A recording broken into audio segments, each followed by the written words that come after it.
Bertie the bus was giving some visitors on the island of Sodor a ride. It was their last afternoon, and Edward was to take their train to the China Clay Works. He found it hard to start the heavy train. "Did you see him straining?" asked Henry. "Positively painful," remarked James. "Just pathetic," grunted Gordon. "He should give up and be preserved before it's too late." "Shut up," burst out Duck.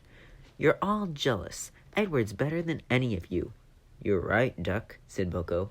"Edward's old, but he'll surprise us all." Finally, he started the train. "I've done it. We're off. I've done it. We're off." And he pulled out of the big station. Bill and Ben were delighted with their visitors.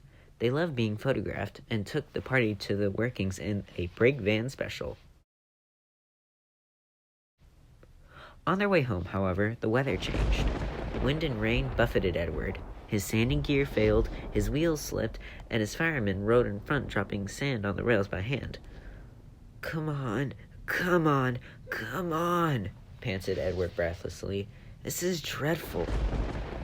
But there was worse to come. Before his driver could check them, his wheels slipped fiercely again and again. With a shrieking crack, something broke and battered his frame and splashers up and out of shape. The passengers gathered round while crew inspected the damage. Repairs took some time. "One of your crank pins broke, Edward," said his driver at last. "We've taken your side rods off. Now you're a single, like an old-fashioned engine. Can you get these people home?" "They must start back tonight." "I'll try, sir," promised Edward. They backed down where the line was nearly level. Edward puffed and pulled his hardest, but his wheels kept slipping, and he could just not start the heavy train. The passengers were getting anxious. Driver, fireman, and guard went along the train, making adjustments between the coaches. "We've loosened the couplings, Edward," they said. "Now you can pick your coaches up one by one, just as you do with trucks." "That will be much easier," said Edward gratefully. So, with the fireman standing carefully in front, the driver gently opened the regulator. "Come on," puffed Edward. He moved cautiously forward, ready to take the strain as his tender coupling tightened against the weight of the first coach. The first coach moving helped to start the second, and the second helped the third, and so on down the train.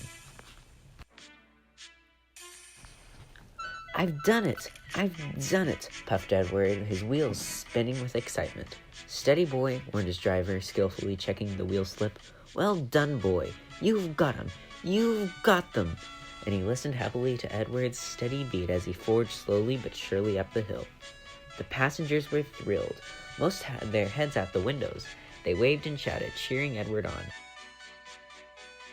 The fat controller paced the platform.